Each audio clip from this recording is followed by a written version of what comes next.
Welcome back guys to my channel. आज हम study करने वाले हैं कमर्शियल बैंक्स एंड आरबीआई, जो कि चैप्टर नंबर 2 है मैक्रो इकोनॉमिक्स का। और आज हम पार्ट 3 कंटिन्यू करने वाले हैं। तो आज का हमारा टॉपिक है instrument to control the money supply. Money supply को कंट्रोल करने के लिए आरबीआई के पास कौन कौन से इंस्ट्रूमेंट्स होते हैं। तो जनरली दो तरीके के होते हैं। पहला आता है क्वांटिटेटिव मेजर्स और दूसरा आता है क्वालिटेटिव मेजर्स। ये दो टाइप के होते हैं जिसको आज हम स्टडी करेंगे। तो देखिए, क्वांटिटेटिव मेजर्स के अंडर में कौन कौन से आते हैं।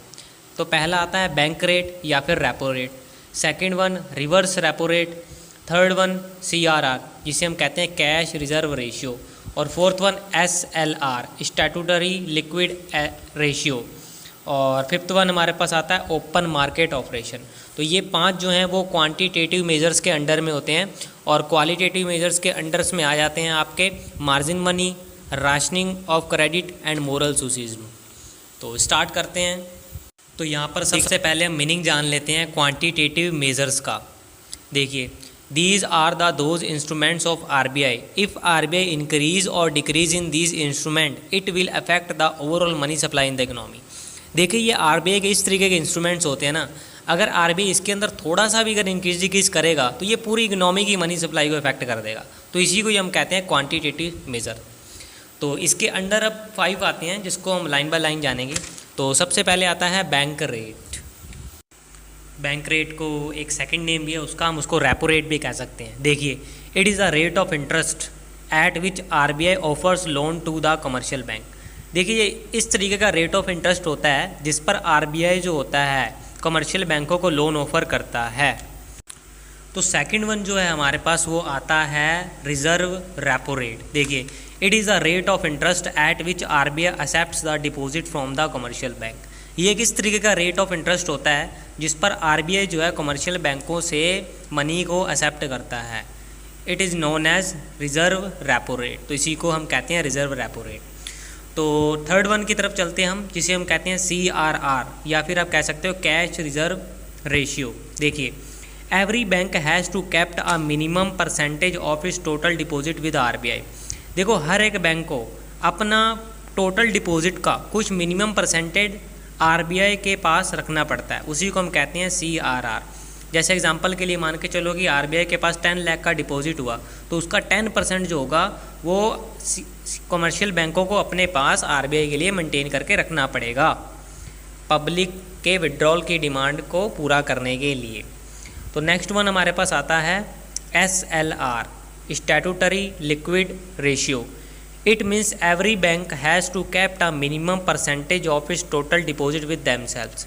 अब देखिए, हर एक कमर्शियल बैंक को अपने टोटल डिपॉजिट का कुछ मिनिमम परसेंटेज अपने पास रखना पड़ेगा। अब वो किस फॉर्म में होगा? In the form of liquid assets, और उसको वो लिक्विड एसेट्स की फॉर्म में रखना पड़ेगा। और लिक्विड एसेट्स आपको पता ही है जो सबसे जल्दी कैश में कन्वर्ट हो जाते हैं, उसी को हम कहते हैं लिक्विड एसेट्स। तो इसी को हम कहते हैं एसएलआर। तो फिफ्थ वन हमारे पास आता है ओपन मार्केट ऑपरेशन। देखिए, it means buying and selling of government securities. इसका मतलब क्या है? गवर्नमेंट सिक्योरिटीज़ की बाइंग सेलिंग करना in open market, open market के अंदर बाय आरबीआई, आरबीआई के द्वारा। तो ये हो गया open market operation. It means buying and selling of government securities in open market by RBI. जब आरबीआई जो होता है गवर्नमेंट सिक्योरिटीज़ की ओपन मार्केट के अंदर बाइंग एंड सेलिंग करता है, उसको ये ओपन मार्केट ऑपरेशन कहते हैं। तो ये जो थे 5 इंस्ट्रूमेंट, इनको हम कहते हैं क्वांटिटेटिव इंस्ट्रूमेंट कह सकते हैं या क्वांटिटेटिव मेजर कह सकते हैं, जिससे हम इकोनॉमी के अंदर मनी सप्लाई को कंट्रोल कर सकता है आरबीआई। तो नेक्स्ट वन चलते हैं हमारे, जो कि हैं क्वालिटेटिव इंस्ट्रूमेंट्स या मेजर्स। देखिए, these are the those instruments of RBI. If RBI increase और decrease in these instruments these में effect the money supply of specific region. देखिए, ये आरबीआई के इस तरीके के इंस्ट्रूमेंट्स होते हैं, अगर आरबीआई इसके अंदर इंक्रीज डिक्रीज करेगा तो ये कुछ ही स्पेसिफिक रीजन्स की मनी सप्लाई को इफेक्ट करेंगे। तो इसी को हम कहते हैं क्वालिटेटिव मेजर्स। तो नेक्स्ट वन हमारे पास इसके अंडर में जो आते हैं वो है money supply, rationing of credit और मोरल सुसिज्म। देखिए, सबसे पहले हम जान लेते हैं मार्जिन मनी का मतलब क्या है। देखिए, it is a difference between the market value of goods offer for securities against the loan value offered by bank. तो देखिए अब हम इसका मीनिंग जान लेते हैं। It is the difference between the market value of goods offered for securities. देखिए ये डिफरेंस होता है मार्केट वैल्यू ऑफ गुड्स जो हमने ऑफर्ड कर रखे हैं सिक्योरिटीज़ के लिए against the loan value offered by the bank. तो जो हमने market value of goods offer करे थे सिक्योरिटीज़ के लिए तो उसके अगेंस्ट में बैंक भी हमको एक लोन वैल्यू ऑफर्ड करेगा। तो इसी को हम कहते हैं मार्जिन मनी। मतलब इन दोनों फिगर्स के बीच में एक मार्जिन मेंटेन करना, एक डिफरेंस को मेंटेन करना। जैसे एग्जांपल के लिए मान के चलो, अगर आपको कोई हाउस खरीदना है, होम लोन लेना है, तो अगर आपको होम लोन लेना है तो जो भी आप market value of goods offer करोगे सिक्योरिटीज़ के लिए और जो आपको होम लोन की अमाउंट मिलेगी उसके बीच में आरबीआई एक डिफरेंस मेंटेन करके चलेगा ताकि उसको कल को कोई लॉस ना हो जाए। तो इसी को हम कहते हैं मार्जिन मनी।